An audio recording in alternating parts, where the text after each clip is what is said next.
všetci poprosím vás vypnúť si mikrofón.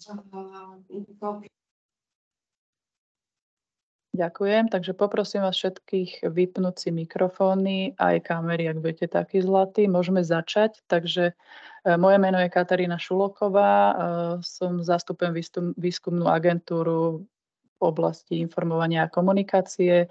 Takže dnes sme sa stretli tu, aby sme sa vlastne oboznámili s výzvami k plánu obnovy a odolnosti, a to na webinári k výzve štipendia pre excelentných výskumníkov a výskumníčky R2, R4 a ešte k jednej výzve, a to veľké projekty pre excelentných výskumníkov. Čo sa týka organizačných pokynov, tak máme to na hodinku. Úvod bude spočívať v tom, že vám moji kolegovia odprezentujú, alebo teda kolega odprezentuje jednotlivé výzvy, ich špecifika a aj najčastejšie chyby, s ktorými sa stretávame pri podávaní žiadosti, aby ste sa im vyhli. Následovať budú otázky a odpovede, respektíve odpovede na otázky, ktoré ste nám zaslali vopred. Je ich dosť, takže dúfajme, že stihneme všetky. Četu by sme sa dneska možno mohli vyhnúť, lebo budeme sa venovať tým otázkam, ktoré sme obdržali, a aj špecifikám výzvy. A to je zatiaľ z mojej strany všetko. Tým kolegom a kolegyňam vám.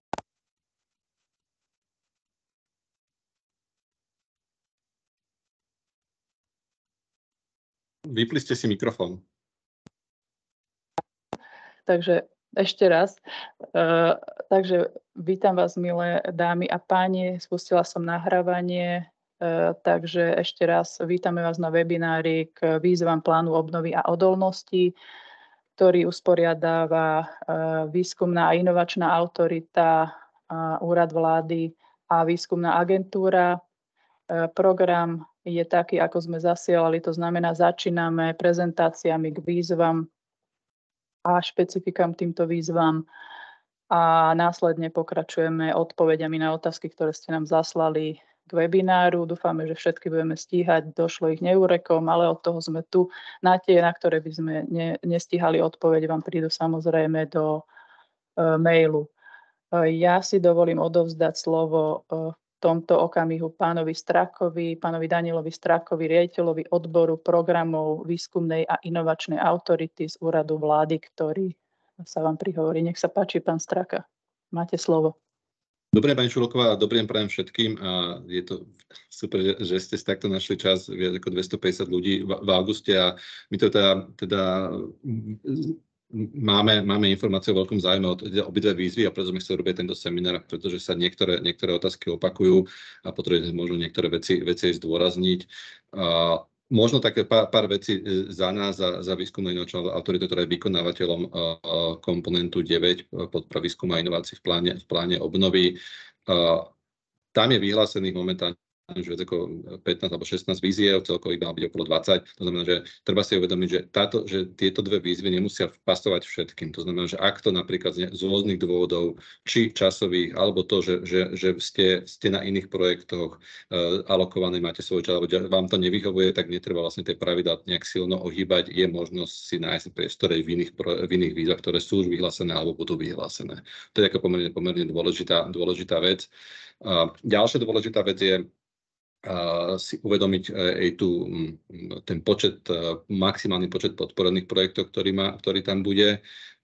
Je to teda pre tie R2 je to maximálne 189, pre R3 je to 62, pre R4 je to 31 projektov. To znamená, že tam vidíte proste nejakú možnosť alebo nejaké riziko toho, že aká tam bude konkurencia. Ďalšia pomerne dôležitá vec, a tomu sa dostanú už kolega z výskumnej agentúry, je to pravidlo toho minimálne 50% úväzku, minimálne 100% úväzku. To je v zásade striktne dané z dôvodu, že ten výskumník alebo výskumníčka, ktoré sú na projekte, je potrebné, aby sa tomu projektu intenzívne venovali. A z toho vlastne vyplýva aj to, že niektoré otázky na to smerovali, že nesnažíme sa ohýbať tie pravidlá, že my keď sme vlastne dávali dokopy a sme zverejňovali aj schválená stratégia podpory výskumu, vývoja a inovácií do roku 2030, tak ten dokument sa volá, že Slovensko, ktoré si verí. A ja by som bol akože veľmi rád, aby sme si v tomto dôverovali a nemuseli riešiť prekrývajúce sa činnosti, prekrývajúce sa hodiny a tak ďalej, že toto je akože pomerne dôležitá vec. A preto hovorím, že je tam celkovo na výskum a inovácie len z plánu obnovy nejakých 570 miliónov eur. To znamená, že je tam možnosť nájsť si aj iné projekty, keď máte nejaké nižšie úväzky. A posledná dôležitá vec je, že počas implementácie týchto projektov bude dôsledná kontrola výstupov projektov. To znamená, že naozaj, že nebudeme to robiť nejakým spôsobom pro forma, že počet publikácií a tak ďalej. A naozaj proste to, čo si vy zadefinujete v projekte, tak bude potrebné, bolo naplnené, ale teraz sa bavíme o tej výskumnej časti toho projektu. To znamená, že by som to nebral, teda odporúčam nebrať tieto veci ako inštitúciálne financovanie, že budem pokračovať v tom, čo robím doteraz, ale naozaj chcem to nejakým spôsobom posunúť a mám priestor posunúť to ďalej. Preto je tam ten dôvod, že, a to všetci teda viete, že tá cena práce, ktorá sa nám podarila naozaj akože pomerne zložito a komplikovane vybojovať, že tie sumy sú pri týchto R2, R4 výskumníkov akože plus, minus, dajme tomu na nejaké blížiacej sa Európskej únie, tak by som to povedal, čo bolo naozaj pomerne komplikované. To znamená, že treba to brať, že naozaj ten človek by sa mal sústrediť primárne na ten projekt. Keď to možno tak zhrniem, komu to pripodobniť, tak v podstate tie R2, R4 projekty sú niečo podobné ako na európskej úrovni Marie Skłodowska-Curie, dajme tomu. Dôležitá vec je, ktoré si treba uvedomiť, že sú to fellowshipy stále. To znamená, že opäť a na to je vlastne prispôsobené tých 50 až minimálne 50 až 100%. Keď sa nás dostane k otázku, že prečo je to minimálne 50, tak odpoveď v zásade je pomerne jednoduchá. Keď idete na fellowship do zahraničia, tak tiež vám nikto nedá fellowship na úrovni 20%. Takže berme to tak, že R2, R4 v zásade niečo naozaj ako Marie Skłodowska-Curie. Keď sa bavíme o veľkých projektoch, tak tam je to niečo ako by sme to mohli prijať kombinácia z Horizontu Európa, ERC granty a ERACER projekty, niečo na pomedzi tohto. To znamená, že opäť pri obidvoch týchto výzvach je treba sa zamerať na to, že je to podpora excelentných výskumníkov a budovania ich tímov, respektíve ak sa bavíme o nejakých postdokoch, tak podpora postdoktorandov. Za mňa teraz všetko, potom prípadne, keď budeme prechádzať tie otázky, ak tam niečo bude, tak ja sa veľmi rád doplním kolegov, respektíve prispiem možno nejakým pohľadom, ktorý sme si predtým prechádzali k jednotlivým otázkam. Takže ďakujem veľmi pekne. Ďakujem aj ja a dávam slovo kolegovi Martinovi Uhnákovi, vedúcemu oddelenia programovania a monitoringu výskumnej agentúry, ktorý vám odprezentuje teda obidve výzvy. Nech sa páči, Martin. Dobrý deň, vážené dámy, milí páni. Ďakujem, Katka, za slovo. Ja by som to zhrnul tak, máme pripravenú jednu prezentáciu, ktorá zohľadňuje obe výzvy, nakoľko veľa vecí je teda rovnakých, ktoré sú platné pre obe výzvy. Zároveň teda v rámci prezentácie si vyšpecifikujeme aj jednotlivé podmienky konkrétnych víziev, ktoré sú neni totožné. Čiže programom tejto prezentácie teda je úvod spoločné pravidlá obidvoch víziev, potom si približíme špecifické pravidlá výzvy štipendia pre excelentných výskumníkov a výskumníčky R2, R4, následne výzvu veľké projekty pre excelentných výskumníkov a potom si prejdeme nejaké najčastejšie chyby pri podávaní žiadosti o platbu, s ktorými sme sa doposiaľ stretávali.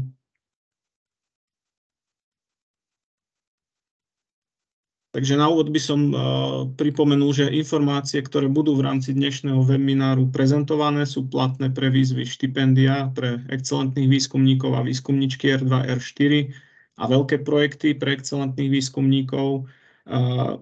Uvedené informácie nemusia byť teda všeobecne platné pre ostatné vyhlásené výzvy, čiže ak hľadáte otázky, alebo teda hľadáte odpovede na otázky v rámci iných vyhlásených výziev, tak tie naďalej je potrebné si teda zaslať prostredníctvom formuláru na stránke vykonávateľa výskumnej a inovačnej autority.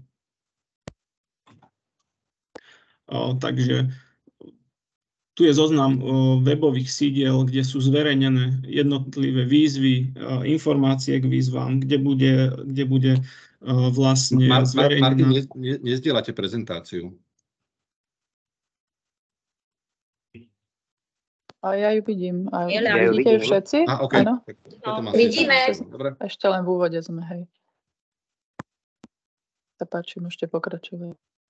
Aha, dobre. Takže na tomto print screen alebo na tomto obrázku si môžete teda dohľadať webové sídla, kde sú zverejnené informácie. Bude tu zverejňovaná aj riadiaca dokumentácia týkajúca sa plánu obnovy a odolnosti. Čiže tieto webové sídla treba sledovať. Vykonávateľom je v tomto prípade Úrad vlády Slovenskej republiky a sprostredkovateľom týchto víziev je výskumná agentúra. Spôsob komunikácie ohľadom víziev, tak ako som spomínal na webovom sídle vaja.gov.sk, je pri každej z víziev možnosť zaslať prostredníctvom formuláru otázku k vyhláseným výzvam. Zároveň stále funguje mailová komunikácia po.info@výskumnaagentúra.sk. Takže možnosti zasielania otázok sú takéto. Snažíme sa odpovedať čo najrýchlejšie, ako nám to čas umožňuje. Tým, že výziev bolo vyhlásených viac naraz, tak je tej práce viac, musíte byť trpezliví, ale odpovedi sa určite dočkáte. Čo sa týka zverejňovania odpovedí, treba takisto sledovať popri výzvach frequently asked question, najčastejšie otázky, kde veľakrát zodpovieme otázky, ktoré sa viackrát opakujú.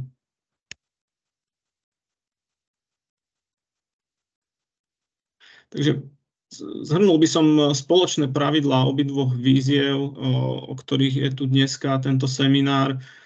Obidve boli vyhlásené v rámci komponentu 9, efektívnejšie riadenie a posilnenie financovania VVI, investícia 3, excelentná veda, oprávnení žiadatelia sú rovnakí v obidvoch výzvach, čiže štátny sektor, SAUky a právnické osoby uskutočňujúce výskum a vývoj zriadené ústrednými orgánmi štátnej správy, sektor verejných výskumných inštitúcií, sektor vysokých škôl, ktorý zahŕňa teda verejné, štátne a súkromné vysoké školy a nimi založené právnické osoby, neziskový sektor, ktorý zahŕňa občianske združenia, neziskové organizácie, združenia právnických osôb uskutočňujúce výskum a vývoj, taktiež podnikateľský sektor, ide o podnikateľov podľa paragrafu 2 odstavca 2 písmena A obchodného zákonníka.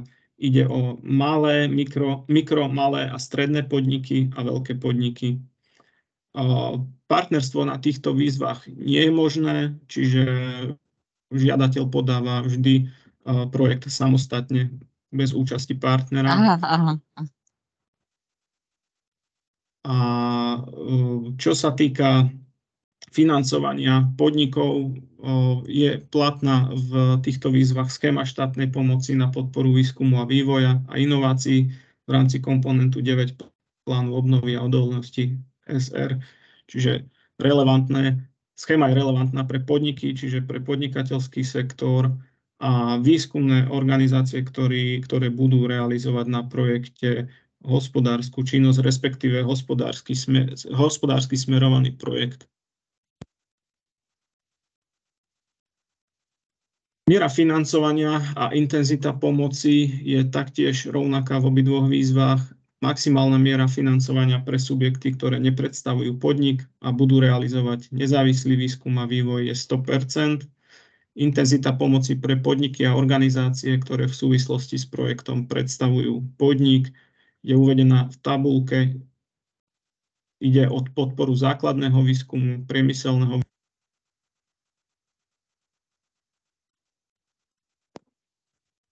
Nepočuť. Máťo, vypadáva vám zvuk. No, už ma počuť? Lebo Áno, dobre. Áno, dobre. Mne sa stalo asi to, čo vám pred chvíľou, že mi vyplo mikrofón. Nejako samo. Hej, toto. Už to je dobré. OK. Čiže intenzity pomoci sú takéto. Maximálnu intenzitu pomoci pre priemyselný výskum je možné zvýšiť o 15 percentuálnych bodov, ale na maximum 80%, ak sa výsledky projektu realizovaného podnikom vo veľkej miere rozšíria prostredníctvom konferencií, uverejňovaním vo voľne prístupných úschovniach dát alebo prostredníctvom bezplatného softveru alebo softveru s otvoreným prístupom.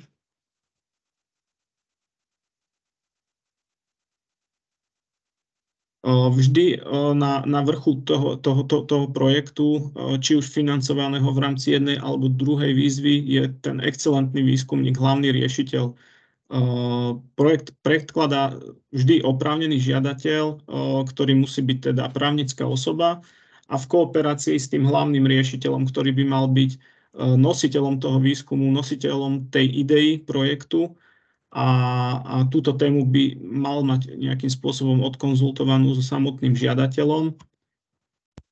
Tento excelentný výskumník, hlavný riešiteľ v prípade R2, R4 výzvy, nazývaný aj štipendista, musí byť identifikovaný už pri podaní žiadosti o poskytnutie prostriedkov mechanizmu, nakoľko teda v rámci odborného posúdenia sa bude posudzovať jeho správnosť zaradenia do fázy kariéry, jeho kvalita, jeho skúsenosti a tak ďalej. Môže sa jednať teda o domáceho výskumníka, ale aj zahraničného. Primárne by mali byť využité aj kapacity zahraničné, aby teda bol splnený cieľ v rámci daného komponentu, a to je zvýšená miera internacionalizácie v organizáciách slovenských výskumných, čiže bolo by vhodné mať aj tých zahraničných výskumníkov, pritiahnuť ich na Slovensko a posunúť teda možnosti výskumu ďalej aj v spolupráci s tým zahraničím. Zameniteľnosť hlavného riešiteľa už len z toho dôvodu, že ideou a nositeľom toho výskumu je ten hlavný riešiteľ, nie je možná počas implementácie projektu a predpokladáme, že teda iba v nevyhnutných, neočakávaných alebo nejakých životných situácií sa bude môcť nejakým spôsobom riešiteľ zmeniť, ale v zásade boli by sme veľmi radi, ak by sme k takýmto nejakým procesom pristupovať nemuseli a nemuseli by sme to riešiť. Čiže treba si zabezpečiť toho hlavného riešiteľa tak, aby nám zotrval počas realizácie toho projektu a aby nevznikali nejaké problémy. Úväzok toho hlavného riešiteľa pre účely projektu v oboch výzvach musí byť zabezpečený pracovnou zmluvou v minimálne 50-percentnej výške v pomere k ustanovenému týždennému pracovnému času, čiže ten pracovný pomer musí byť minimálne v tej 50-percentnej výške, pričom odporúčame, aby sa hlavne pri veľkých projektoch ten hlavný riešiteľ zapojil do projektu vo výške 100%, aby proste vzhľadom na tú sumu 1,5 milióna až 3 milióny z prostriedkov mechanizmu je tam priestor mať toho hlavného riešiteľa stále na plný úväzok. Úväzok, ktorý je deklarovaný v žiadosti o platbu, žiadosti o poskytnutie prostriedkov mechanizmu pre účely projektu, musí byť teda kontinuálne dodržaný počas celého obdobia realizácie projektu a tam ho nebude možné meniť.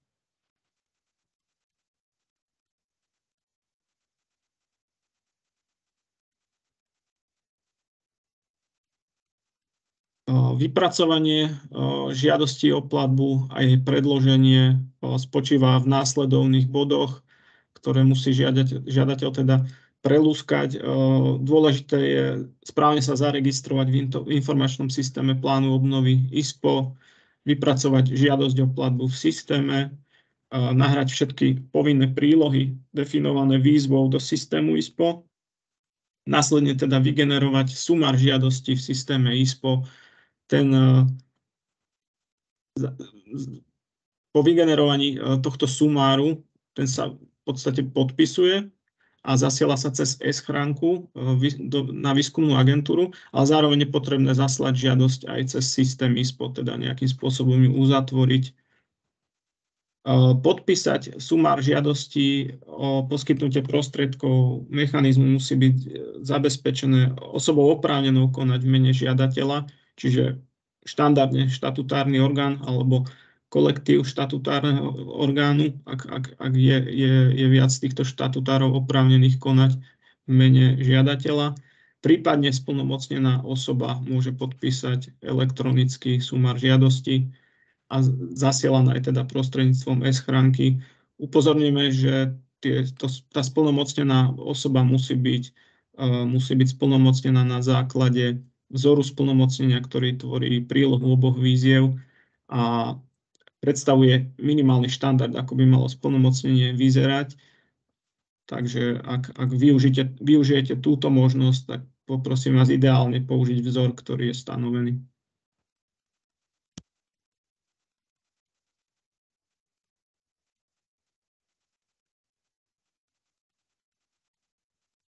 Proces posudzovania žiadostí teda bude pozostávať z nasledovných krokov. Žiadosti o poskytnutie prostriedkov mechanizmu sa zaregistrujú, overia sa podmienky z kategórie doručenia, následne sa overia podmienky z kategórie oprávnenosti žiadateľa a ostatných podmienok, následne sa overujú podmienky poskytnutia prostriedkov mechanizmu, podmienka odbornej kvality projektu.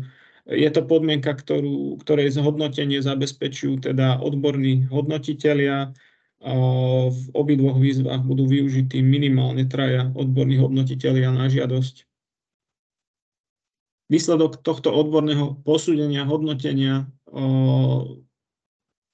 na základe výsledkov sa zoradia žiadosti na základe získaného výsledného bodového hodnotenia v jednotlivých kategóriách podpory. Čiže ak sa výzva člení na viacero kategórií, ako v prípade výzvy štipendia R2 až R4, tak tam sú riešené to zoradenie tých žiadostí bude v jednotlivých typoch podpory, čiže vo fáze 2, vo fáze 3 a vo fáze 4 samostatne. Následne teda zasiela výskumná agentúra oznámenie o splnení, respektíve nesplnení podmienok poskytnutia prostriedkov mechanizmu a zároveň teda bude zverejnený zoznam schválených a neschválených žiadostí. Žiadosti o poskytnutie prostriedkov mechanizmu, ktoré nespĺňajú podmienky z kategórie podmienok doručenia alebo ostatných podmienok mimo podmienky odbornej kvality projektu, VEA zasiela oznámenie o nesplnení PPPM bez ich účasti na odbornom posúdení. Čiže ak už počas registrácie žiadosti pri overovaní kategórie podmienok doručenia sú porušené podmienky, ktoré neumožňujú nápravu, napríklad nebol sumár žiadosti podaný cez e-schránku, nebola vytvorená nejakým spôsobom registrácia v ISPO alebo nebol vytvorený sumár žiadosti, prípadne žiadosť bola poslaná po termíne, tak toto sú veci, kde už není možné urobiť nápravu a tam v podstate tieto žiadosti rovno aj skončia. Takže v tom prípade sa automaticky hneď posielajú oznámenia o nesplnení PPP.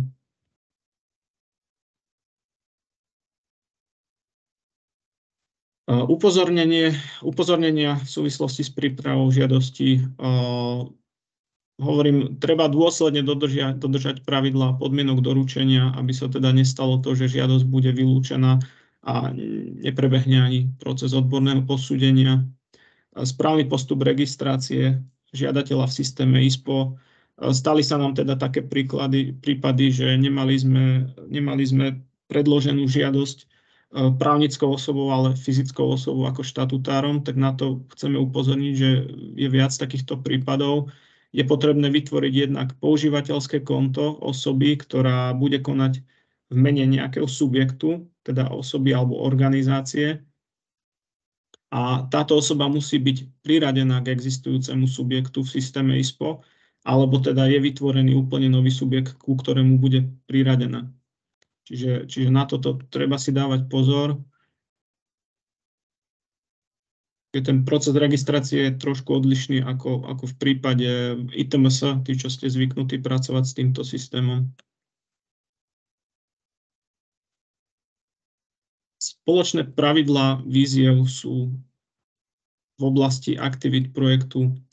Aktivity deklarované v žiadosti o platbu v rámci oboch víziev je nevyhnutné priradiť minimálne k jednému typu výskumu v závislosti od identifikácie teda žiadateľa ako podniku alebo nepodniku, charakteru navrhovaných aktivít a taktiež na základe výsledku individuálneho testu prítomnosti štátnej pomoci, pričom teda žiadateľ volí z následujúcich typov výskumu. Čiže nezávislý výskum, vykonávajú ho výskumné organizácie a výskumné infraštruktúry na projekte, ktorý nemá hospodársky charakter. V súvislosti s výzvou sú takéto subjekty teda považované za nepodniky a nezávislý výskum teda je oprávnený subjekt realizovať v tom prípade, ak nesie teda známky nezávislého výskumu. Tá správnosť priradenia toho typu výskumu bude tiež procesom odborného hodnotenia, takže hlavne v prípade podnikov, kde je možnosť realizovať základný a priemyselný výskum.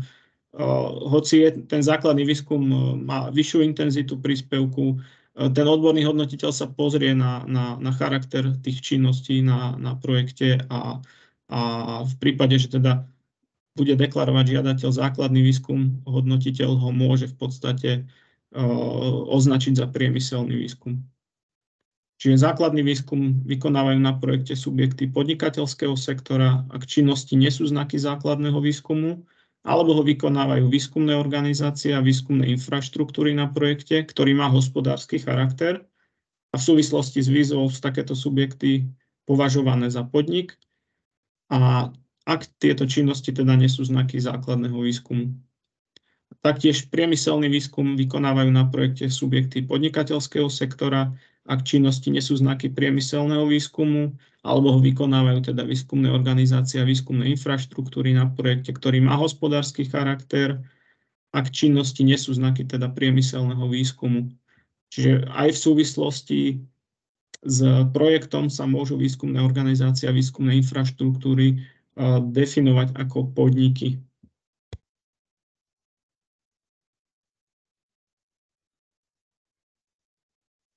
Upozornenia v súvislosti s realizáciou nezávislého výskumu, čiže v oboch výzvach nezávislý výskum môžu realizovať výlučne výskumné organizácie alebo výskumné infraštruktúry zo sektorov štátny sektor, sektor VVI, sektor vysokých škôl a neziskový sektor.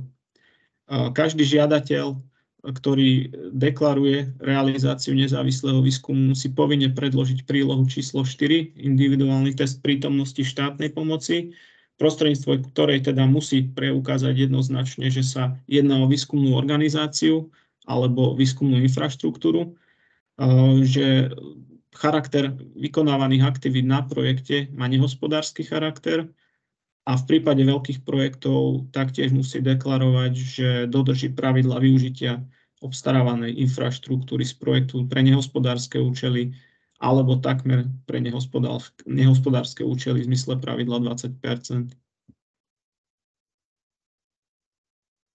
Čiže výskumná agentúra je za účelom overenia podmienok verejného financovania nehospodárskych činností v zmysle oznámenia Komisie Rámec pre štátnu pomoc na výskum, vývoj a inovácie oprávnená žiadať aj ďalšiu podpornú dokumentáciu v žiadosti o poskytnutie prostriedkov mechanizmu, ak teda v súvislosti s projektom je nevyhnutné, aby boli predložené ďalšie podklady preukazujúce, že subjekt bude realizovať nezávislý výskum a vývoj a že predstavuje výskumnú organizáciu, tak výskumná agentúra môže za týmto účelom vyžiadať aj prílohy nad rámec definovaných vo výzve, čiže treba si to vedieť obhájiť. Ďalej v tejto časti si teda prejdeme samostatné pravidlá, alebo teda špecifické pravidlá pre výzvu štipendia pre excelentných výskumníkov a výskumníčky R2, R4. Čiže výzva bola vyhlásená pod komponentom 9, investíciou 3. vyhlásená bola 27.6.23, uzavretá bude 28.9.23. Celková alokácia na výzvu je 54 122 103 eur. To je kumulatívne pre všetky fázy a pre všetky vedné oblasti, aj vrátane prostriedkov na DPH pre subjekty, pre ktoré je DPH oprávnená. Čiže ďalej sa alokácia člení teda následovne. Člení sa jednak podľa fázy kariéry, člení sa alokácia na DPH a bez DPH a zároveň sa teda alokácia člení aj podľa vednej oblasti, čiže máme 3 vedné oblasti a percentuálne je rozdelená alokácia. Čiže výzva je zameraná na podporu základného aplikovaného výskumu realizovaného na Slovensku excelentnými domácimi a zahraničnými výskumníkmi vo fáze kariéry R2 až R4. Cieľom výzvy je podporiť excelentných vedcov naprieč všetkými sektormi výskumu a vývoja. Očakávaným dopadom je prilákať zahraničných špičkových výskumníkov a taktiež zamedziť odlivu domácich špičkových vedcov do zahraničia. Prostredníctvom podpory sa očakáva najmä zvýšenie kapacít excelentných vedcov na Slovensku, zvýšenie atraktivity a internacionalizácie slovenského výskumného prostredia. Podpora z výzvy umožní realizovať výskumné aktivity hlavných riešiteľov v minimálnej požadovanej dĺžke 12 mesiacov až po dobu maximálne 24 mesiacov. A to najskôr od dňa nástupu hlavného riešiteľa štipendistu do pracovného pomeru na realizáciu projektu. Najskôr je možné realizovať projekt teda dňom účinnosti zmluvy o poskytnutí prostriedkov mechanizmu. Oprávnené výdavky sa členia vzhľadom na to, akým spôsobom budú implementované a majú teda formu zjednodušeného vykazovania výdavkov a formu skutočne vynaložených výdavkov. Zjednodušené vykazovanie výdavkov sa využije v prípade príspevkov na mzdové náklady hlavného riešiteľa, príspevku na výskum a príspevku na nepriame náklady organizácie, ktorá teda zabezpečuje dané kvázi štipendium. Skutočne vynaložené výdavky bude treba preukázať v prípade príspevku na výskumný tím pre kategóriu podpory R3 a R4. Z tohto príspevku môžu byť zabezpečené, respektíve mali by byť zabezpečené mzdové výdavky nejakého personálu, ktorých ten hlavný výskumník potrebuje pre realizáciu projektu. Vzhľadom na tú výšku, ktorá tam je daná na mesiac,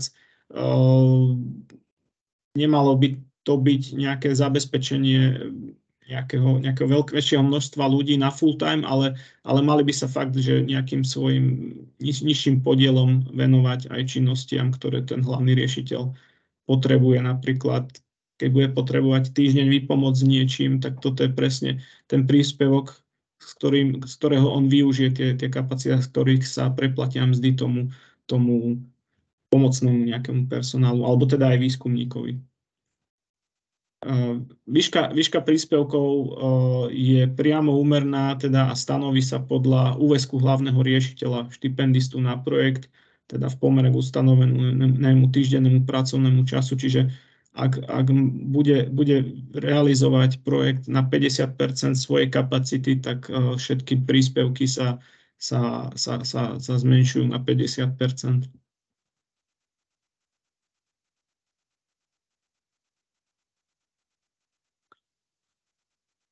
Čiže o podporu z prostriedkov mechanizmu sa uchádza hlavný riešiteľ prostredníctvom organizácie žiadateľa, ktorá vo výzve plní akúsi funkciu hostiteľskej inštitúcie. Hlavný riešiteľ musí spĺňať následovné požiadavky, teda musí sa nachádzať vo fáze kariéry R2 a R4. Hlavný riešiteľ môže byť akékoľvek štátnej príslušnosti, mal by byť kladený dôraz na internacionalizáciu, môže ísť o nového zamestnanca, prípadne existujúceho. V prípade, že organizácia žiadateľa plánuje obsadiť miesto novým zamestnancom, je nevyhnutné zverejniť pracovnú pozíciu na portáli Európskej komisie na stránke Euraccess, čo žiadateľ preukazuje vhodným dokumentom, napríklad print screenom zverejnenia tohto inzerátu. V prípade, že sa jedná o existujúceho zamestnanca, z prílohy opis projektu, časť životopis, musí byť uvedené a zrejme, že hlavný riešiteľ, excelentný výskumník je existujúcim zamestnancom organizácie ku dňu podania žiadosti.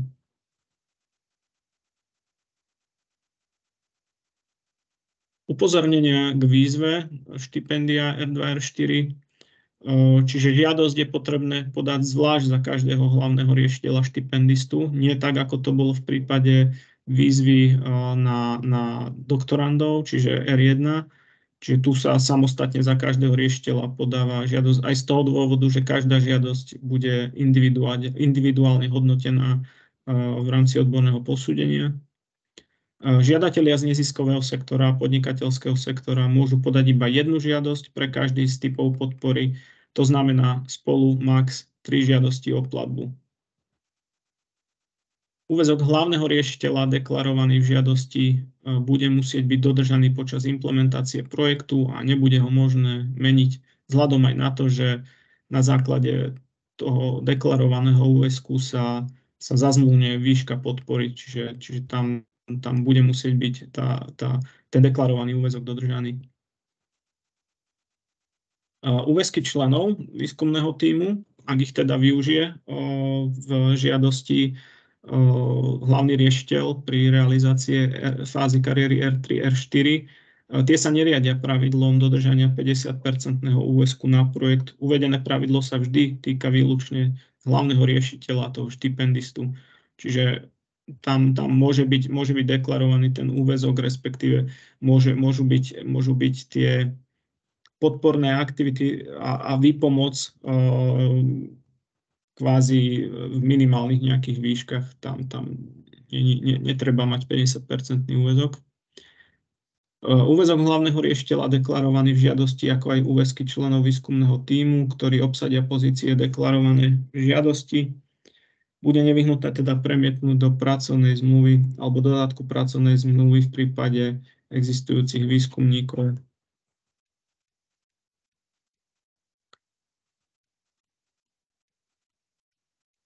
Takže teraz si prejdeme špecifika alebo teda upozornenia pre veľké projekty pre excelentných výskumníkov. Čiže táto výzva bola vyhlásená 29. júna, uzavretá 28. septembra, teda bude uzavretá, celková alokácia je 53 863 200 eur, vrátane prostriedkov na oprávnenú DPH. Minimálna výška na žiadosť je 1,5 milióna eur, maximálna výška na žiadosť je 3 milióny. Minimálna a maximálna výška na žiadosť je stanovená vrátane DPH pre subjekty, pre ktoré je DPH oprávneným výdavkom. Výzva je zameraná na podporu základného aplikovaného výskumu, realizovaného špičkovými výskumnými tímami pod vedením excelentných výskumníkov zo Slovenska a zahraničia vo fázach kariéry R3 alebo R4, ktoré budú svoj výskum realizovať na výskumných alebo inovačných inštitúciách na Slovensku. Cieľom výzvy je pritiahnuť alebo udržať a podporiť individuálnych excelentných výskumníkov a ich tímy pri realizácii výskumu na výskumných inštitúciách na Slovensku. Podpora bude smerovať do vybudovania a rozvoja vlastného výskumného tímu, vybudovaného okolo konkrétneho excelentného výskumníka, hlavného riešiteľa. Očakávaným dopadom je zvýšenie kvality výskumu a inovácií v oblastiach definovaných stratégiou výskumu a inovácií pre inteligentnú špecializáciu Slovenskej republiky a tak zlepšiť situáciu ľudských zdrojov a zároveň zvýšiť medzinárodnú rozpoznateľnosť výskumných tímov, zvýšiť ich konkurencieschopnosť pri zapájaní sa do riešenia európskych projektov, skvalitniť prístrojové vybavenie a stabilizovať ľudské zdroje. Obdobie časovej oprávnenosti projektu začína plynúť najskôr dňom podania žiadosti o platbu. To je realizácia projektu nesmie začať pred podaním žiadosti o poskytnutie prostriedkov mechanizmu. Obdobie časovej oprávnenosti projektu končí, to je výskumné aktivity musia byť ukončené a výdavky uhradené najneskôr 30.6.2026.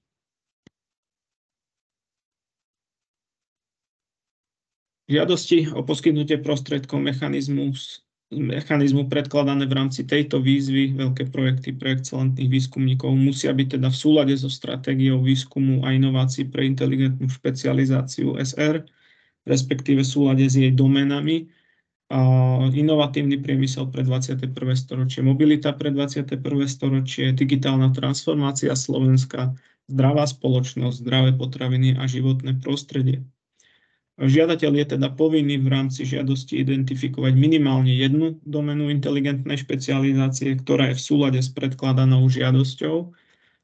Prepojenie a súlad uvádza v časti 1 opisu projektu Excelentnosť. V prílohe číslo 1 údaje o projekte, v hárku údaje o projekte, žiadateľ uvedie hlavnú nosnú doménu, ak projekt spadá do viacerých domén. Respektíve, ak tam žiadateľ vidí napojenie na viaceré domény, v prílohe číslo 1 údaje o projekte uvedie tú nosnú doménu. Konkrétne výstupy ako výsledky realizácie projektu, ktoré uvádza žiadateľ v rámci časti 3 opis projektu implementácia, musia byť priamo úmerné vynaloženým prostriedkom mechanizmu a reálne dosiahnuteľné počas trvania projektu.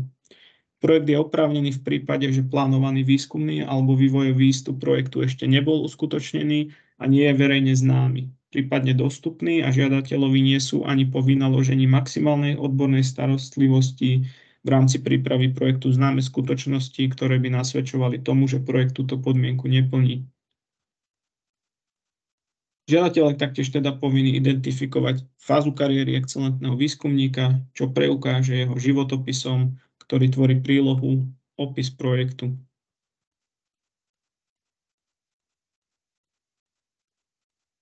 Čo sa týka veľkých projektov, tak chceli by sme upozorniť, teda oprávnené výdavky sú takisto ako kapitálové výdavky, tak aj mzdové výdavky, výdavky na spotrebný materiál. Viacero otázok nám smeruje k osobným výdavkom, teda ku mzdovým výdavkom. Tu bola teda využitá možnosť zjednodušeného vykazovania výdavkov, kde je stanovená teda jednotná suma za jeden osobomesiac, čiže 3684 € prináleží za jeden osobomesiac vykonaný na 100% úväzku na projekt. Čiže ak je niekto na full time na jeden mesiac, tak v zásade prináleží výška podpory 3684 € za realizáciu jedného takéhoto mesiaca na full time. Ide o celkovú cenu práce, respektíve superhrubú mzdu. Takže oprávnené pozície na projekte sú excelentný výskumník, hlavný riešiteľ, kľúčový vedecko-výskumný pracovník, vedecko-výskumný pracovník, technický a iný pomocný pracovník, projektový finančný manažér, ktorí môžu tvoriť maximálne 5% z celkových mzdových výdavkov. Čo sa týka zapisovania do prílohy údaje o projekte, konkrétne osobných výdavkov, tak sme si pripravili nejaký príklad jednoduchý, kde teda chceme vysvetliť, akým spôsobom je nevyhnutné teda zapísať jednotlivé úlohy na projekte, ktoré budú potom obsadené konkrétnymi osobami a preukázané pracovnými zmluvami, čiže v prípade, že dĺžka realizácie projektu bola stanovená na 12 mesiacov, pričom máme 2 pracovné balíky nezávislého výskumu, čiže NV1 a NV2, obidva pracovné balíky teda budú trvať po 6 mesiacov, nebudú realizované súčasne, ale budú na seba nadväzovať, čiže zápis takéhoto hlavného riešiteľa, ktorý teda bude vykonávať činnosti na projekte, by bol nasledovný. Čiže excelentný výskumník, príklad 1, bude robiť 6 mesiacov na 100%. Na 100%, 6 mesiacov pre druhý pracovný balík, takisto na 100% za 6 mesiacov. Opačný prípad je, ak by boli pracovné balíky nastavené tak, ako je to dané v príklade 2, že obidva pracovné balíky budú bežať súčasne v období 12 mesiacov počas celej dĺžky trvania realizácie projektu. V tom prípade je potrebné toho hlavného výskumníka, excelentného výskumníka zadefinovať tak, že bude robiť v podstate celých 12 mesiacov na oboch pracovných balíkoch s úväzkom 50%.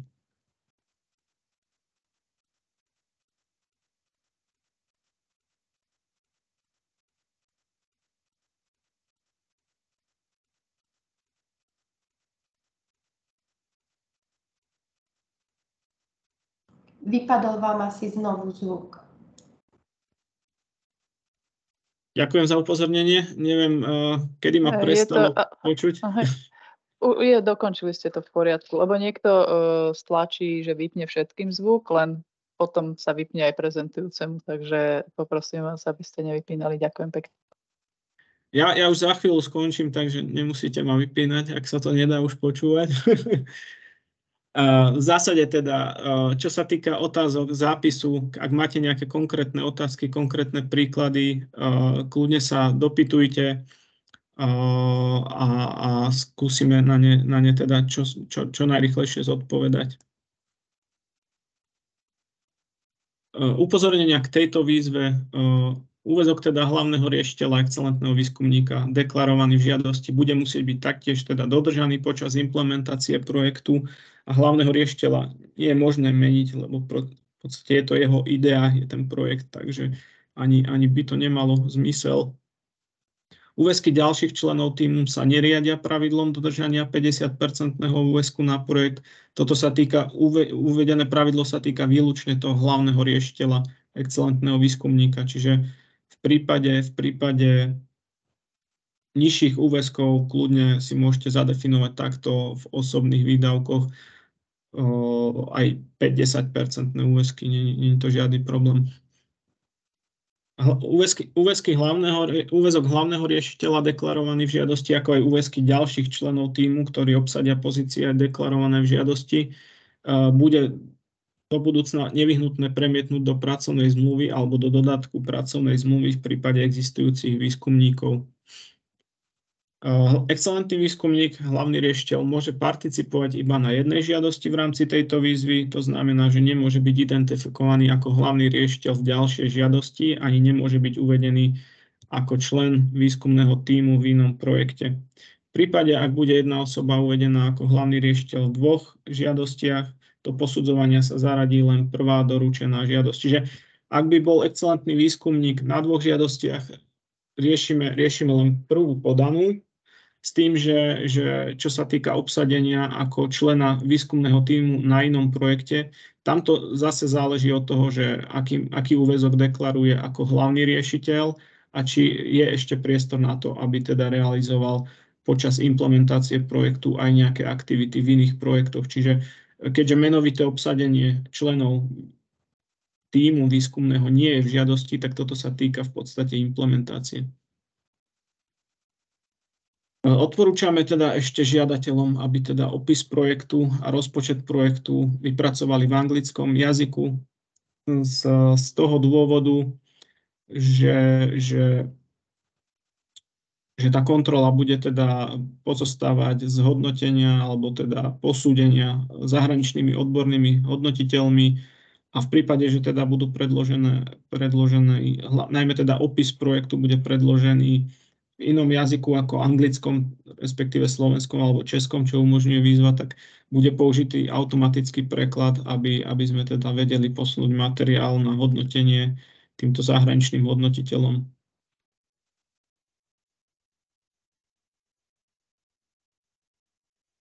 Najčastejšie chyby pri podávaní žiadosti o poskytnutie prostriedkov mechanizmu, toto sa teda týka obidvoch výziev. Chodia nám teda nepodpísané sumáre žiadosti o poskytnutie prostriedkov mechanizmu do elektronickej schránky. Prípadne sumár ani nepríde. Prípadne sú sumáre žiadosti o poskytnutie prostriedkov podpísané inými osobami, ako sú osoby oprávnené konať v mene žiadateľa. Čiže stávajú sa nám aj také veci, že teda nepodpíše sumár žiadosti ani štatutár, ani osoba splnomocnená konať v mene žiadateľa, ale nejaká tretia osoba, ktorá v podstate nemá na to ani oprávnenie. Predkladanie plnomocenstiev, to sú ďalšie chyby. Sú predkladané také plnomocenstvá, ktoré neplnia minimálny štandard vzoru, ktorý tvorí prílohu výzvy. To je napríklad Mali sme prípad, kde plnomocenstvo bolo podmienené tým, že ten štatutár nie je prítomný v práci, čo akože ku dňu podania žiadosti my ako sprostredkovateľ a s vykonávateľom nemáme možnosť overiť, čiže my vôbec nevieme, kto je oprávnený konať k danému dňu, kedy bola žiadosť predložená. Čiže treba dodržať ten minimálny štandard, ak chcete využiť plnomocenstvo a musí to byť konkrétne na osobu, konkrétne na tento projekt. Ďalšie chyby, s ktorými sme sa stretli, vypracovanie a predloženie žiadosti fyzickou osobou, čiže tam v tomto prípade nebolo fyzickej osobe, alebo teda fyzická osoba nebola priradená k subjektu a teda zaslala žiadosť ako fyzická osoba. Hoď to bol štatutár, tak proste pravidlo našich víziev je také, že oprávnené sú výlučne právnické osoby. Ďalšie chyby, s ktorými sme sa teda stretli, je predloženie príloh cez e-schránku. V zásade stále je lepšie predložiť nejakým spôsobom prílohy, ako nepredložiť vôbec, ale upozorňujeme, že ideálne je teda využiť to ISPO, nahrať tam tie prílohy, my si ich tam dohľadáme. V prípade, že sa to predkladá cez e-schránku, nie je to také prehľadné, jednoznačné a neplníte v podstate ani podmienku, tak ako je napísaná.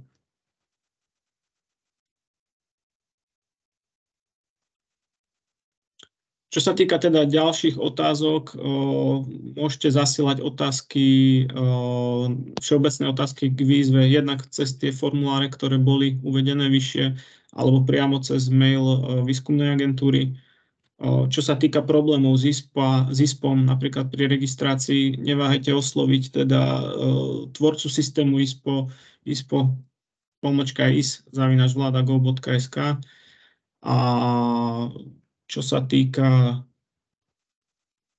otázok, ktoré ste teda zasielali, tak ja by som prenechal slovo kolegovi, pánovi Michalovi Brezinovi, riaditeľovi odboru, ktorý vám ich teda zodpovie.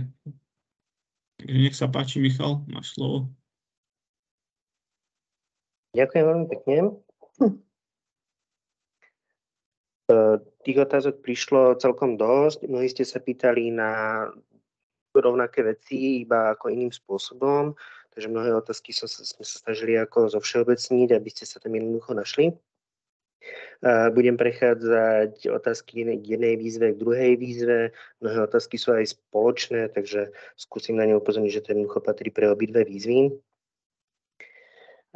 Pokiaľ sa tam nikto nenájdete, tak jednoducho potom dopošleme odpoveď, že bola veľmi špecifická, alebo jednoducho pokiaľ nenájdete, čo sa aj teraz pýtate na nejakú svoju otázku, tak potom vám ju zodpovieme v rámci nejakého mailu. Takže v rámci veľkých projektov pre excelentných výskumníkov prišli takéto otázky. Aký je minimálny vyžadovaný úväzok hlavného riešiteľa excelentného výskumníka na projekte podporovaného v rámci výzvy veľké projekty pre excelentných výskumníkov? A aký je minimálny vyžadovaný úväzok ostatných členov tímu? Minimálny úväzok hlavného riešiteľa excelentného výskumníka pre účely projektu je 50% v pomere k ustanovenému týždennému pracovnému času, ktorý máte v organizácii.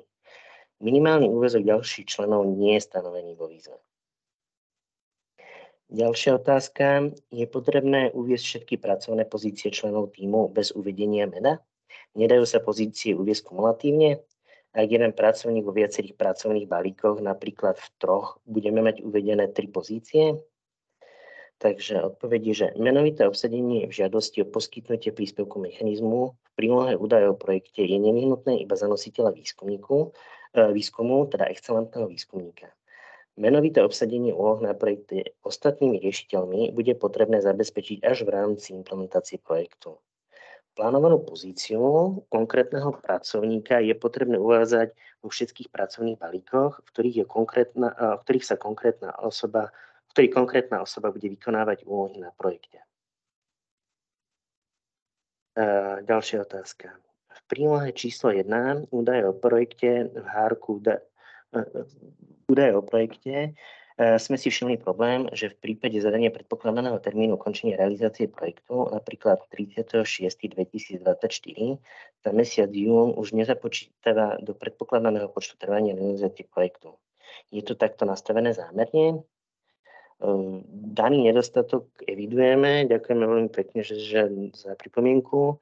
Momentálne teda pripravujeme upravenú verziu, ktorá zohľadní identifikované chyby. Zverejnená bude čo najskôr na webovom sídle vykonávateľa. Ďalšia otázka. Akým spôsobom bude prebiehať implementácia najmä mzdových výdavkov, nakoľko súčasťou rozpočtu projektu nie sú údaje o počte osobohodín, ale osobomesiacov? Spôsob implementácie bude prebiehať formou zjednodušeného vykazovania výdavkov, kde podkladom k preukázaniu vzniku výdavku bude pracovná zmluva alebo dodatok pracovnej zmluve. Prijímateľ bude tiež povinný obsadiť úlohy na projekte konkrétnymi zamestnancami a preukázať ich obsadenie pracovnou zmluvou, nejakým dodatkom k pracovnej zmluve, prípadne dohôd o pracovnej činnosti s identifikáciou úväzku, ktorý bol deklarovaný v žiadosti o poskytnutie príspevku mechanizmu. Na základe úväzku stanoveného v zmluve a dodatku a zriadenie konkrétnej osoby na úlohe na projekte bude vypočítaná suma celkových oprávnených výdavkov na mzdy za 1 mesiac realizácie projektu. Žiadateľ bude v rámci žiadosti povinný identifikovať, v rámci ktorých mesiacov sa zamestnanec podieľal na realizácii projektu na danej pracovnej úlohe. Na základe uvedených podkladov vznikne báza celkových oprávnených výdavkov, ktorá prináleží prijímateľovi za 1 mesiac mzdy. Budú podané projekty vyhodnocené v rámci jednotlivých domén listy SK 2021+, alebo ako jeden balík. V rámci žiadostí, ktoré budú vlastne podané v rámci víziev, to budeme vyhodnocovať ako celok, nie v jednotlivých domenách. Čiže tak. Môže byť v rámci projektu rôzne druhy financovania, napríklad mzdy formou refundácie a prístroje formou predfinancovania. Áno, a možnosti spôsobu financovania projektu sú stanovené vo výzve. Ďalšia z otázok, čo znamená v rozpočte projektu položka zásoby. Môžu byť v rozpočte projektu plánované cestovné náklady, prípadne náklady na publikovanie výstupov. Žiadateľ pri príprave rozpočtu žiadosti o poskytnutie príspevkov mechanizmu postupuje v zmysle zoznamu oprávnených výdavkov, ktoré roztriedí do vedných kategórií. Tieto kategórie, tam máme 3: zásoby, služby a ostatné. Tam jednoducho, kde to najviac prináleží v zmysle oprávnených výdavkov. V rámci štipendií R2 a R4 prišli tiež otázky, ako hovorím, mnohé otázky, ako sú k jednej a druhej výzve. Takže tu je napríklad, je nevyhnutné, aby hlavný riešiteľ, štipendista, mal ukončené PhD štúdium v čase podania žiadosti o príspevok poskytnutia mechanizmu, alebo postačuje mať ukončené, respektíve získané PhD v čase účinnosti zmluvy o poskytnutie príspevku mechanizmu v prípade schváleného projektu, respektíve až v čase nastúpenia na pracovnú pozíciu získaná na základe inzerovaného výberového konania. Takže túto vlastne ukončené vzdelanie 3. stupňa hlavného riešiteľa je nevyhnutné plniť už ku dňu podania žiadosti. Je to vzhľadom na fakt, že stupeň priradenia bude overovaný v rámci posúdenia žiadosti, keď ešte hlavný riešiteľ žiadosti. Pokiaľ hlavný riešiteľ neplní, že by mal ukončené PhD štúdium, tým pádom neplní ani podmienku, že patrí do skupiny R2, R4. Aké výdavky spadajú medzi oprávnené z príspevku na výskumný tím a príspevku na výskum? Je potrebné výdavky v žiadosti rozpísať? Využitie uvedených príspevkov nie je v žiadosti potrebné rozpisovať. Z príspevku na výskum môže byť financované napríklad materiály a drobné prístroje, ktoré hlavný riešiteľ a jeho výskumný tím nevyhnutne potrebujú k riešeniu projektu. Z príspevkov na výskumný tím môže byť financované iba osobné náklady, to je mzdové výdavky členov výskumného tímu. Je možné deklarovať 100% úväzok na projekte pedagogickým pracovníkom? V prípade, že výskumníkovi, ktorý môže byť aj pedagogickým pracovníkom, vyplývajú zo zmluvy alebo zmyslo-platnej legislatívy alebo z iných smerníc aj iné činnosti, ako je výskumná činnosť, pravdepodobne nie je možné deklarovať ten 100% úväzok na projekte, keďže pracovník sa nebude venovať výlučne len činnostiam na projekte.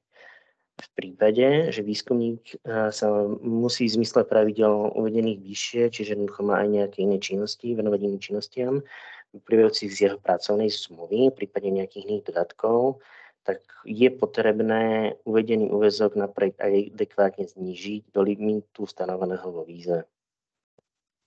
Miško, nemôžete prosím zdieľať tie otázočky a odpovede na obrazovke? Je požiadavka teoreticky, ak sa vám dá, by sa to dalo čítať.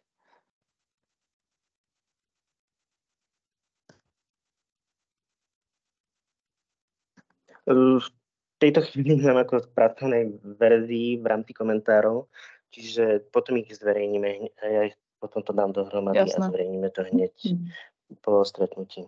Dobre, ďakujem. Ja som aj písala všetkým, aj teda dovolujem oznámiť, že všetky tieto otázky, čo tu zaznievajú, aj odpovede, vám budú zasielané aj s nahrávkou, aj s prezentáciou. Ďakujem. Dobre, jedný z ďalších otázok, ktoré prišli, tak sa venovali tejto problematike, že výskumník, s ktorým sa plánujeme zapojiť do výzvy, je momentálne členom riešiteľského kolektívu financované z národnej grantovej schémy. Je možné deklarovať úväzok na projekte financovaného z plánu obnovy a odolnosti vo výške 100%, ak by v prípade úspešnosti plnil úlohy projektu národnej grantovej schémy bez žiadania prostriedkov na úhradu jeho mzdy. Tak v prípade, že v rámci pracovných úloh, v rámci jednej pracovnej zmluvy výskumník vykonáva aj iné činnosti, ako činnosti v rámci projektu podporeného z plánu obnovy, nejak zabezpečenou dodatku pracovnej zmluve s deklarovanou činnosťou len pre účely projektu, by predstavilo iba nejakú formálnu úpravu, ktorá by neodrážala reálnu pracovnú náplň výskumníka. Prostriedky mechanizmu je možné poskytnúť iba za výkon činností súvisiacich s projektom financovaných z plánu obnovy. V takomto prípade odporúčame adekvátne znižiť úväzok na projekte a ponechať tak priestor pre realizáciu činností financovaných aj z iných schém.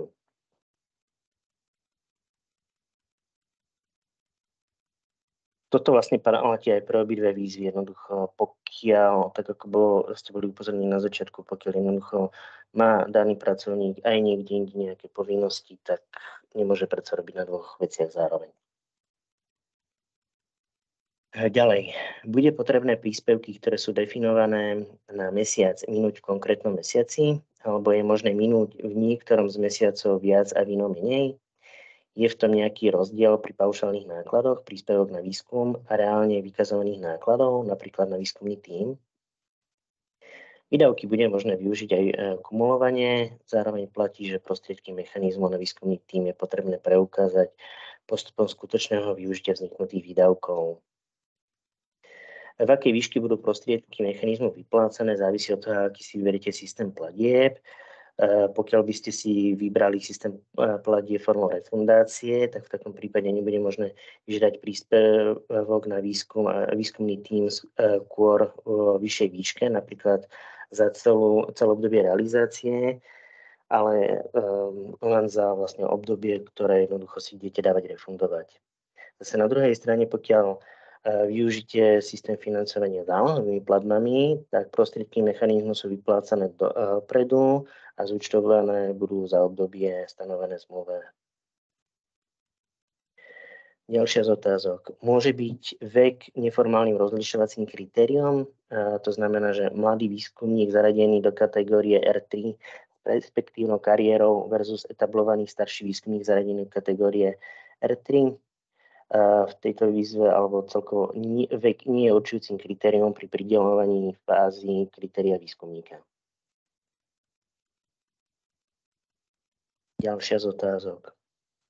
Vo výzve pod pojmom výskumník rozumieme ľubovoľný pracovník realizujúci výskum zaradený do kategórie R2 až R4 bez ohľadu na pracovné zaradenie na univerzite. napríklad vedecko-výskumný pracovník, odborný asistent, docent, profesor a podobne. Nie je teda pojem výskumník previazaný priamo s pracovnou pozíciou vedecko-výskumný pracovník? Výzva uvedené neobmedzuje, štipendium však nie je možné poskytnúť zamestnancom, ktorí predstavujú ostatných zamestnancov alebo študentov študijných programov 3. stupňa vysokoškolského štúdia podľa zákona o vysokých školách alebo podľa zákona číslo 243/2017 zbierky zákonov o verejných výskumných inštitúciách. Ďalšia otázka. V prípade, že výskumník pracuje na polovičný úväzok na univerzite, môže zároveň v rámci tejto výzvy v našej spoločnosti výskumník publikovať článok v výsledkoch výskumu aj pod hlavičkou svojej domovskej inštitúcie? Afilácia autora publikácie nie je pre účely preukázania vznikného výstupu projektu Smerodajná. Publikácia však musí obsahovať informáciu, že vznikla v rámci projektu, na ktorý boli poskytnuté prostriedky mechanizmu, pričom nie je možné vzniknutý výstup deklarovať ako výstup, ktorý vznikol zároveň aj z iných zdrojov ako zdroj konkrétneho projektu, ktorý bol financovaný z plánu obnovy z tejto výzvy. Toto platí zase pre obidve výzvy. Ďalšia otázka. Môže byť člen výskumného tímu aj študent na magisterskom alebo postmagisterskom štúdiu? Všeobecne platí, že personálne kapacity, osobné výdavky musia byť zabezpečené pracovnou zmluvou v prípade dohoda mimo pracovnej činnosti. Upozorňujeme však, že dohoda mimo pracovnej činnosti nemôže byť zabezpečený vzťah medzi hlavným riešiteľom, ich samotným výskumníkom a organizáciou prijímateľa. V prípade hlavného riešiteľa je akceptovaná výlučne len pracovná zmluva. Ďalšia otázka. Môže zahraničný výskumník vykonávať činnosti na projekte vo svojej domovskej krajine? Uvedená výskumná agentúra nebude akceptovať. Činnosti na projekte musia byť vykonávané na území Slovenskej republiky a toto platí pre obidve výzvy. Ďalšia otázočka. Čo sa stane v prípade, ak mám v čase začiatia výkonu práce excelentného výskumníka rozviazaný pracovný pomer s univerzitou, respektíve medzi tými skončilo dvojročné postdoktorandské pôsobenie, vie mi univerzita dať nový pracovný pomer s tým, že bude 100% financovaný z výzvy pre excelentného výskumníka? Áno, je to možné. Vznik pracovného vzťahu medzi hlavným riešiteľom a prijímateľom bude nevyhnutné preukázať podaním prvej žiadosti o platbu. V prípade, že kudnú podanie žiadosti nie ste ale existujúcim zamestnancom organizácie, tak je nevyhnutné dodržať podmienku a to je tá, že je nevyhnutné zverejniť voľný inzerát na stránke Európskej komisie Euraccessu.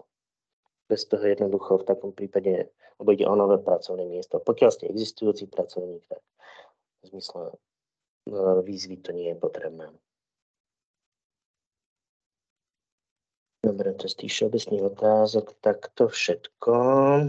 Vrajím, čo boli také konkrétnejšie otázky, tak potom budú dodatočne zodpovedané mailom a ja toto hneď pripravím a bude to zverejnené spolu s prezentáciou tieto otázky.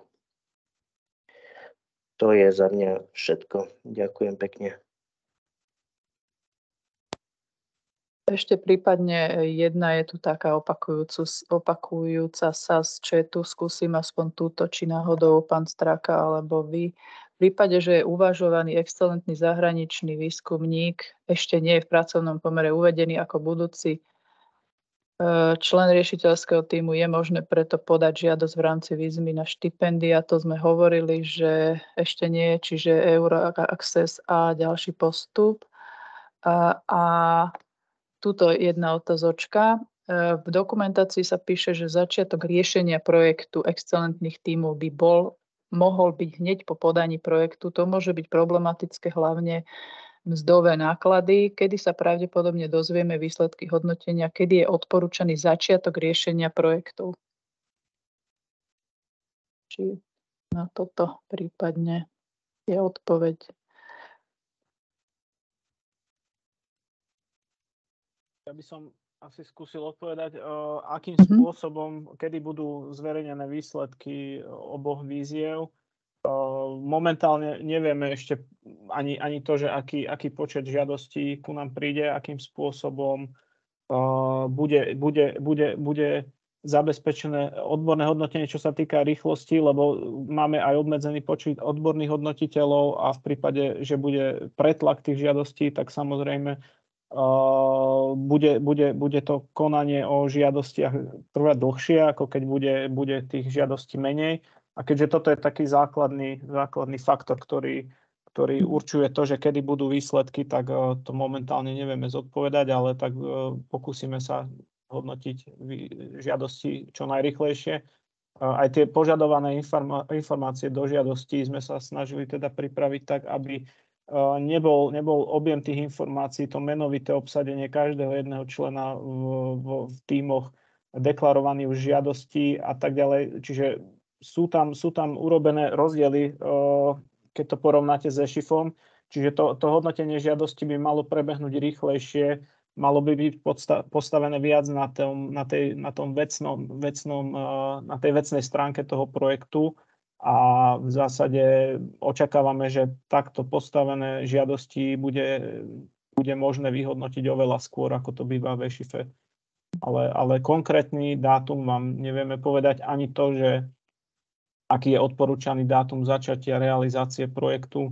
Čo sa týka začatia realizácie projektu dňom podania žiadosti, je to možné, výzva to umožňuje, len treba si uvedomiť, že nemusí byť teda reálne ten projekt napokon financovaný, ale čo sa týka mzdových výdavkov, tak je to možné, treba mať zabezpečené teda zmluvy tak, aby bolo možné potom deklarovať v žiadosti o platbu tú spätnú refundáciu s tým, že teda bude tam ten úväzok deklarovaný v žiadosti osôb, ktoré sa budú zapájať do realizácie a implementácie toho projektu.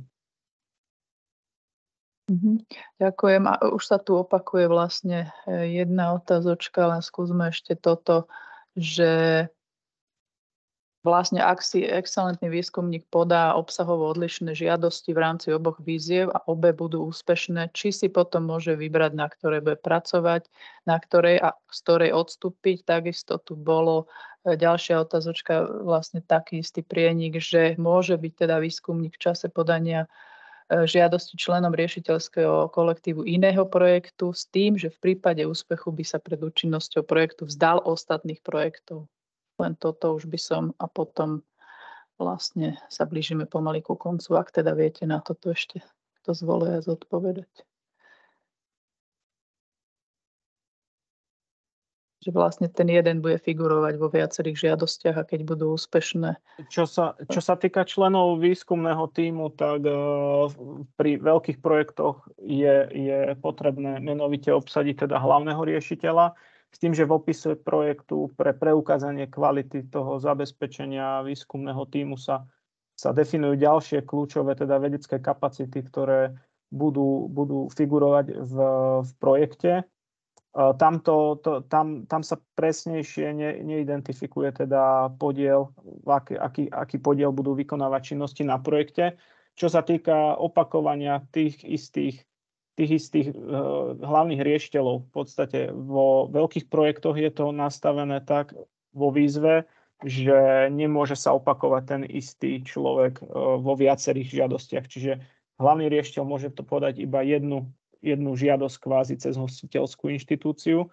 Čo sa týka výzvy R2, R4, tam teoreticky je umožnené zapojenie jedného výskumníka do dvoch projektov, avšak nevidíme v tom veľmi význam, lebo ak by podal žiadosť ten istý hlavný riešiteľ pri R2, R4 do dvoch projektov, môže podať žiadosť iba s 50% úväzkami, čiže nie je možné podať 2, 3, 4 žiadosti, kde budete deklarovať 100% zapojenie toho istého hlavného riešiteľa.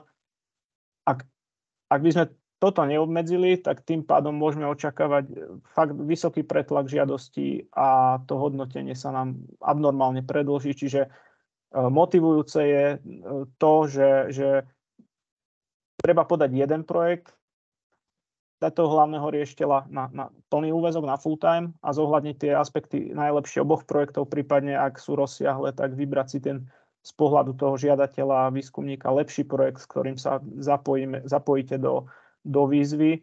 Ak teda nám prídu 2 žiadosti, kde bude dvakrát ten istý človek na 100%, tak v podstate posudzujeme prvú žiadosť. Ak bude dvakrát na 50, budeme sa zaoberať obidvoma žiadosťami, ale v podstate to financovanie, či podáte jeden projekt na 100% alebo 2 na 50, tak je stále to isté. Čiže tam nevidím nejakú motiváciu takto konať.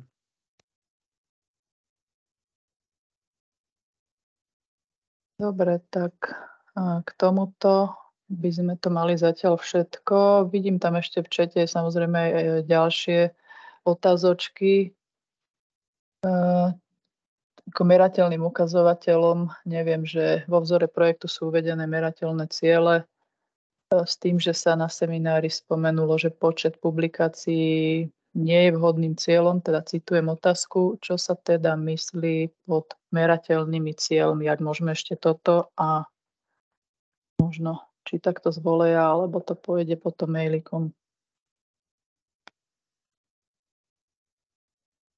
Aj počet publikácií sú výstupy, ktoré môžu byť zadefinované v projekte. Možno pán Stráka to bližšie bude vedieť vysvetliť. Áno, myslím, že to bol odkaz na mňa. To, čo som chcel tým povedať, nie, že nie je merateľným cieľom, ale že nebudeme sa pozerať na to, že vy si dáte, neviem, že merateľné ukazovateľe, že 5 publikácií a keď vlastne z tých 5 alebo dajme tomu, že 10, keď z 5 splníte 8, tak vám budeme nejakým spôsobom krátiť. Nie, vy ste musíte dať jasné výskumné ciele toho projektu. Takže čo by sa mal dosiahnuť. Takže to, čo my tam plánujeme robiť, je priebežné a záverečné odborné posúdenie výstupov toho projektu. Takže nejako vlastne to bolo v štrukturálnych fondoch, kde sa to v podstate dávalo, že vlastne administratívne splnil, nesplnil, korekcia, nekorekcia a tak ďalej, že a nikto sa vlastne už potom nepozeral na tie výskumné výstupy. Takže toto je dôležité. Ja by som možno ešte pár ako takých vecí, ktoré zazneli, aj zdôraznil, že veľmi silno odporúčam akože podávať, že maximálne jeden projekt, lebo opäť, že ak podáte 2 projekty R2 a R4, spadne to na zásade do nejakého jedného kastlíka, kde to bude hodnotiť jeden hodnotiteľ, ktorý si naozaj môže pýtať, že prečo tento človek podáva 2 projekty v jednej výzve. A myslím, že to asi by nebolo nejaké prínosné. Druhá vec, to, čo odporúčame, a tam sa to môže bude nejakým spôsobom ešte riešiť, že na plán obnovy určite by celkovo tie celkové úväzky nemali prekračovať 100%.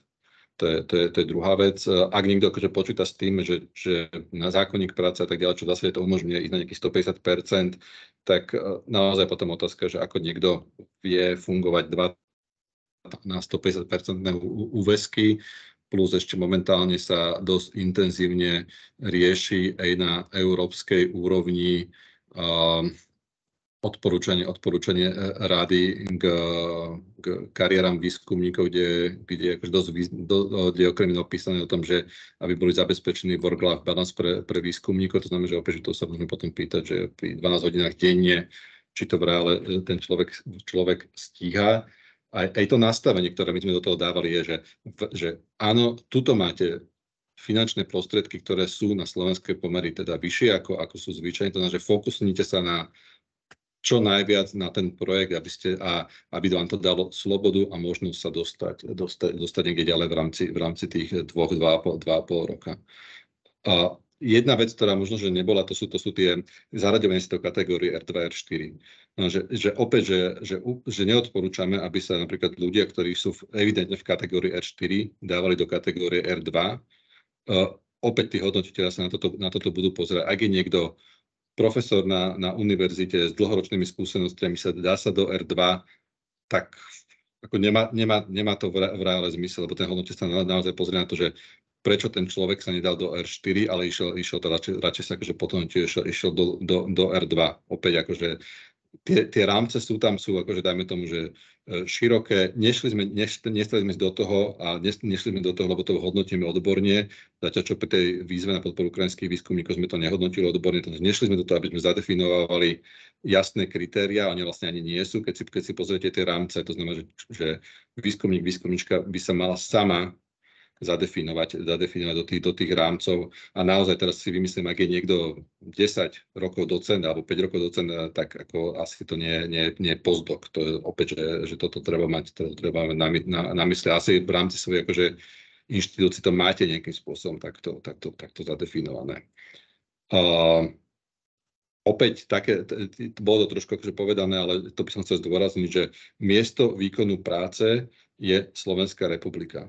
To znamená, že nie je to možné robiť tak, že je výskumník do zahraničia, ktorý robí 100% v zahraničí a 50% by robil pre slovenskú inštitúciu. Iba, že by tých 50% mal viesť výkonu práce na Slovensku a že by sem potom neviem, dochádzal alebo neviem čo, takže, ale to si tiež neviem reálne predstaviť. Že treba si opäť uvedomiť, že cieľom podpory výskumu a inovácií z plánu obnovy je podporiť excelentných výskumníkov pôsobiacich na Slovensku. A tam je to pomerne jasne zadefinované. Posledná vec, čo by som chcel ešte povedať, že táto výzva nemusí byť poslaná, to znamená, my budeme určite vyhodnocovať, je naplánované podpora podobných víziev už zo štátneho rozpočtu na ďalšie roky, to znamená, že opäť potrebujeme si to proste potom aj vyhodnotiť úspešnosť a celé tie procesy, ako pokračovať ďalej. Ešte tie otázky ohľadom načasovania, ja im plne rozumiem. Ako pravdu povedať, že my v rámci týchto výziev zavádzame kopec noviniek, ktoré na Slovensku nie sú až tak odskúšané, čiže to zjednodušené vykazovanie výdavkov a tak ďalej, že to o tej dôvode, čo sme sa bavili, zároveň tam máme zahraničné hodnotenie, ktoré opäť môže niektoré veci trošku predĺžiť. Preto sme v zásade, keď sme sa bavili o tých výskumníkov R2 a R4, dávali, že môžu byť od 12 do 24 mesiacov, aby sa to dalo nejakým spôsobom flexibilne nastaviť. Chápem, že to nie je ideálne. A ako hovorí kolegovia, záleží to od počtu podaných projektov. Samozrejme, keď si zoberiete, že aj na európskej úrovni sa projekty v zásade výhodnú, respektíve time to grant je nejakých 8 mesiacov a pritom tie procesy majú trošku dlhodobejšie nastavené. Takže toto by som naozaj poprosil ako nejakú zhovievavosť, ak by nastali nejaké problémy. Tá snaha na to urobiť čo najjednoduchšie a tieto výzvy sú z môjho pohľadu akože v zásade okresávajú tie potreby byrokracie na nevyhnutné minimum. Za mňa asi všetko, ak by neviem, že či chceme prichádzať po otázkach, ale... Neviem, tu ešte prípadne túto jednu poslednú, ak teda môžem, samozrejme, že všetky budú zodpovedané písomne, len že vlastne projekty budú hodnotené podľa 3 kritérií, excelentnosť, dopad, implementácia, pričom sa priraďuje ku každému 5 bodov. Že kvalita výskumníka sa nachádza v kritériu excelentnosť, že sa to bude hodnotiť a teda, že či z toho vyplýva, že výrazná väčšina bodov sa bude udeľovať za kvalitu napísaného projektu, než za kvalitu samotného žiadateľa. Že či k tomuto určite ide o projekt ako celok. Úplne v zásade to, čo som hovoril, keď ľudia, čo majú skúsenosť s európskym projektom, keď to prirovnáte k GRZ grantom alebo Marie Sklodowska-Curie grantom, samozrejme, že aj. To znamená, že nie je možné ako keby to úplne oddeliť. To znamená, že ak by sme to riešili len podľa kvality excelentného výskumníka, tak nemusíme mať výzvu hodnotenú zahraničnými hodnotením, ale akokoľvek hodnotením nastavíme si nejaké kritériá, scientometrické alebo akékoľvek proste a tí ľudia to môžu dostať v zásade možno inštitucionálne. Druhá vec, excelentnosť projektu je dôležitá. To znamená, že môže byť kľudne, však stáva sa to bežne, excelentný výskumník, ktorý ale podá projekt, ktorý nedosahuje tú kvalitu tých ostatných projektov. Takže opäť posudzuje sa to v jednom. Dôležitá vec je jedna, že to, čo tam je napísané, to nie sú subkritériá, to je dôležitá vec, že tam sa vždy tie časti hodnotenia, tá excelentnosť, dopad a implementácia hodnotí ako jedno kritérium, len vlastne bere ten hodnotiteľ do úvahy tie popisy, ktoré sú tam. To znamená, že nie je to o tom, že ja nejakým spôsobom vyhodnotím špeciálne jednu z tých odrážok, druhú, tretiu a to nejakým spôsobom sčítam, takže je to vlastne zacelené. Ďakujem pekne. Myslím, že čas sme naplnili. Dámy a páni, ja vám veľmi pekne ďakujem. Opakujem ešte, že všetky otázky, ktoré zazneli jednak v druhej časti programu, ktoré prezentoval kolega pán Brezina, budú zaslané aj spolu s nahrávkou, prezentáciou vám všetkým, ktorí ste sa zúčastnili. Aj tie, ktoré sa tu medzi tým pridali do chatu, tie všetky budú zodpovedané, nemusíte si robiť starosti. Takisto samozrejme FAQ budú aktualizované na stránke VAJA z týchto otázok. Také otázky, ktoré sú špecifické, sme dnes nechceli nejak tu riešiť, alebo teda s nejakými osobnými údajmi a podobne. Takže takto by som to zhrnula. Ja vám ďakujem veľmi pekne za pozornosť, pánovi Strákovi za to, že zodpovedal tie zásadné záležitosti a bol tu za VAJA a kolegom z výskumnej agentúry. Ak budete mať akékoľvek otázočky, samozrejme po.info@výskumnaagentúra.sk funguje stále pre akékoľvek vaše otázočky. Takže ja vám prajem dobrú chuť k obedu a ešte raz ďakujem za to, že ste sa pripojili. Dúfajme, že to bolo pre vás užitočné. Ďakujeme pekne. Do počutia. Ďakujem pekne. Ďakujeme, do počutia. Ďakujeme. Do počutia. Dovidenia.